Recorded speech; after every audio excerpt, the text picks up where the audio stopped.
When we are sleeping, we are most vulnerable to harm. Intruders can come to those who slumber. I've talked about the first feminist story to ever exist, Lilith, the first woman of Adam, and her manipulation of mankind.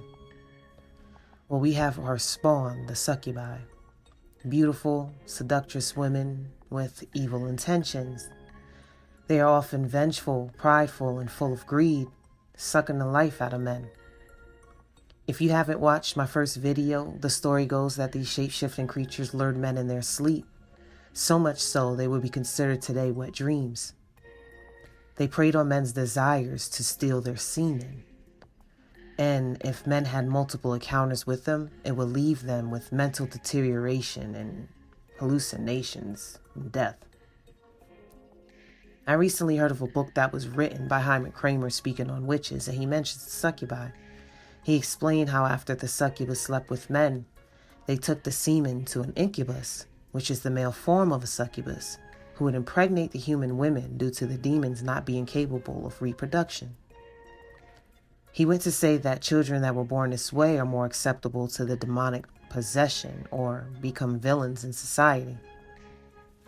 When Lilith was banished from Eden, she pled that if God's name is mentioned in the forms of a trinket or amulet, she would know the child is off limits and sacrifice 100 of her evil spawn to death. So she plagued mankind, creating as many of her spawn as she can, believing that men's sexual desires would often lead them to their own demise. These demons are described as physically attractive in all ways men find women beautiful. Their bodies curvaceous in the most fertile way, and facial features perfected of feminine youth, plus very, very nymphal. The more succubus that were born, the more their look was desired to the man's psyche. Succubus has become the sexual attraction to men. I believe our world is plagued by the succubi. Many women taking on this spirit unknowingly, and some very well aware. Modern women determined to find men of value through promiscuity, demanding men's riches and full submission of them. They are prideful of such, taking as many as they can without remorse. The shape-shifting trend of body contouring with the fat transfers, facial reconstruction, and implants to become the seductress, being carbon copies of one another, desperate to defeat the inevitable outcome of the decline.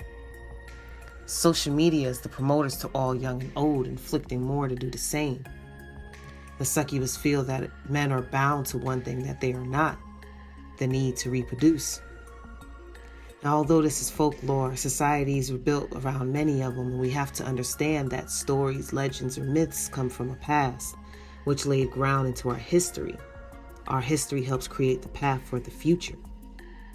It's reference to many cultures that believe in a higher power over man, many that take their religion as a code of life, to the point that Bible can be an acronym for basic instructions before leaving Earth.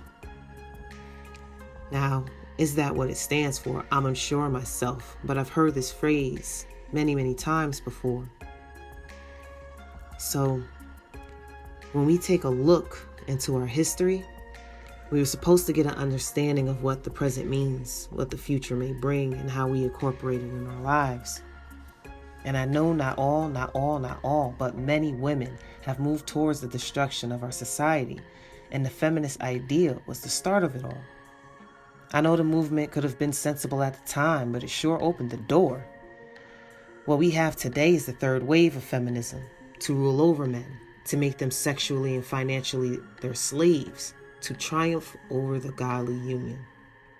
Prideful, egotistical, seductive women with shape-shifted bodies preying on men, internalizing a hatred for them, stealing their life right from up under them to scheme their way to riches, breeding more and more of them through entertainment, social media, raising the kids alone to prevent men from saving them with the way of God.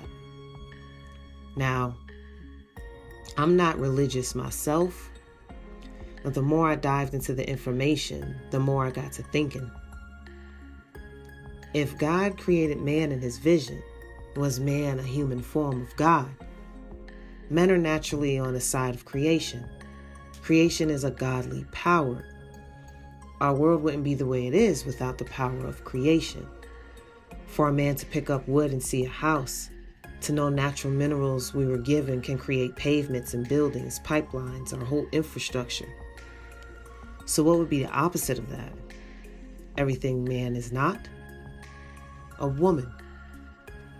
A feminine counterpart with the lack of physical strength, emotionally bound, smaller physique, and a softer presence. Opposites attract, so do that mean women are naturally on the side of destruction? Well, with the Lilith story and her being the first wife, she got destructive almost instantly just because she didn't want to submit. The one power women have on creation is the ability to breed children from man. So are they on the side of creation too? Now here's what I think. When God created Eve, he had to remove a piece of man. She had to be a part of man to be on the side of creation. The family structure where a man leads woman is because she is a part of him, his rib, under his arm, coveted, protected. With God's name in marriage, they are given ring trinkets of promise. Now Lilith has to sacrifice 100 demons to death due to marriage.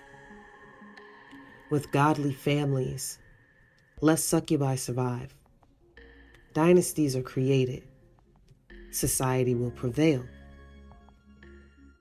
For the women to rebel against that, they are no longer on the side of creation. What they breed will be more spawn of Lilith, as they are now one themselves, and the plague of mankind continues. The more daughters are lost, the more our sons are weak. So what do you think? Let me know below. I would like everyone to comment and give me your thoughts. Hit the like button so I can continue making more videos. Share this information. Subscribe, please. Push that notification bell for the next one. I'm Loa, and I thank you all for watching.